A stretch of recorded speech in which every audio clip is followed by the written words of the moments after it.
today I'm going to be talking about how to grow on Instagram. So first up, we have getting on the Explore page, which actually ties into just a bunch of things.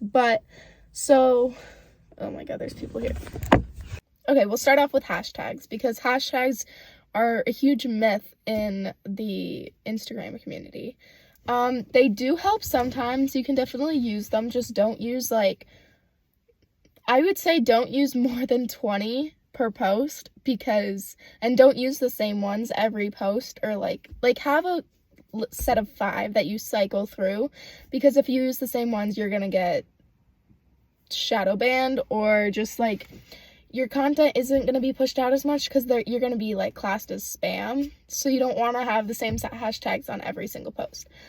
But they don't help as much as keywords, or just honestly, there's no right answer to growing on Instagram. I'm going to say that. It's honestly just about consistency and I started out by posting once a day. I was always posting once a day. I was posting a reel once a day too, and multiple stories every day. And it got really tiring. I was so burnt out by having to do it was just a lot of content, and I got really burnt out. So I was like, this is not for me.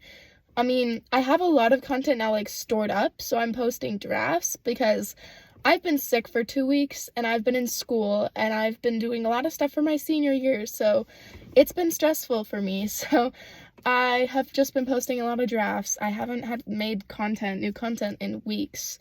But I'm going to Florida soon, so hopefully that'll change. But on another topic, what you want to do is you want to have a consistent posting schedule, whether that's 2 times a week, whether that's 3 times a week, and you're going to want to look into your analytics. So sign up for a creator account.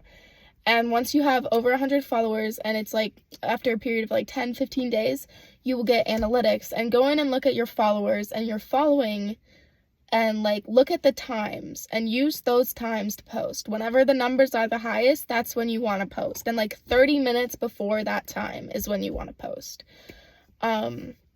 So I would definitely recommend signing up for a creator account. That's going to boost you all the way. And then that way you can get once you're eligible, you can get monetization and all of that kind of stuff. Next, we'll talk about insights. So insights is insights and analytics are one and the same. So it shows you your following count, where they come from, all of the demographics, male, female, countries USA, Canada, etc. And it shows you age ranges for each gender, and it shows you all of the information you need to know. So take that and basically market to that specific. It's a really useful tool to just be able to why is it a useful tool? I'm mind blanking here. I mean, it's a useful tool because you can look at what times to post, you can look at what's doing well, and you can see how many people your post has your post or reel or story has, how many people have seen it. So say something does really well, I can see that 250,000 people saw this, it hit the Explore page, and I can see what percentage came from hashtags, what percentage came from Explore page, what percentage came from my profile, and all that kind of stuff. So it's really useful, and it really does help. You just kind of have to pay attention to your specific account. So okay, the one of the biggest things is you want to find your niche. Some people say niche, I say niche. I honestly say both. It just depends on the day. Today's a niche day because it's kind of funny. Just niche. Just the word niche is just kind of funny. So you want to pick a niche, whatever you want to call it. And so mine is beach/Pinterest inspo. You can pick all sorts of different things. I'm friends with a lot of pilots, so some of them have pilots, they're them being a pilot, that's their niche. My dog's barking at me through the window. So you want to have that specific niche, And if it's something that not a lot of other people are in, like I know mine is super popular, but if it's something that not a lot of people are in, you're going to do really, really well as long as you target to that specific audience. And when you target to that specific audience, you're going to do really well. As long as all of your content and your feed, it's all on brand with that one niche, it's going to target that one specific audience, and they're gonna be like, oh, like this is one specific thing, it's not like all over the place, and they're gonna be like, oh, I want to follow you because this is like what I'm interested in. So you want to have one like overall topic throughout your whole feed, and like, yeah, you're gonna want to create savable content. I cannot stress that enough, because saves are what really is gonna like help you hit the explore page. So my post that did the best, like I'll put screenshots here, but they're all the ones on my account with like the most saves, versus I'll put like pictures here. These are the ones that didn't do well and they weren't like saved by a lot of people. And you never know what's gonna do well. Like I can't be like, okay, I'm gonna post this and I predict that it's gonna do well. It just kind of happens.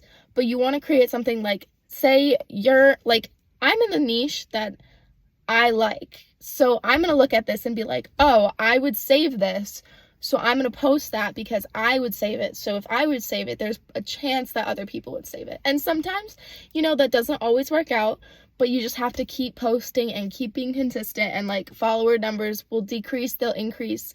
My follower numbers jumped around. Like, I used to be able to gain like 100 a day, and then I had a couple months where I was just really burnt out and I just didn't post much, and I wasn't posting good quality content, and my numbers were dropping and I wasn't like gaining much. And I mean, it is what it is. You're gonna gain, you're gonna lose. That's just how it is. So you have to be mentally prepared for that. And you have to just like, you have to mentally prepare for that. And it's just know that it's just because it goes down, it's like the stock market. Just because it goes down does not mean it's gonna stay down forever. So you just want to keep being consistent no matter what happens, and just keep posting and keep doing your thing.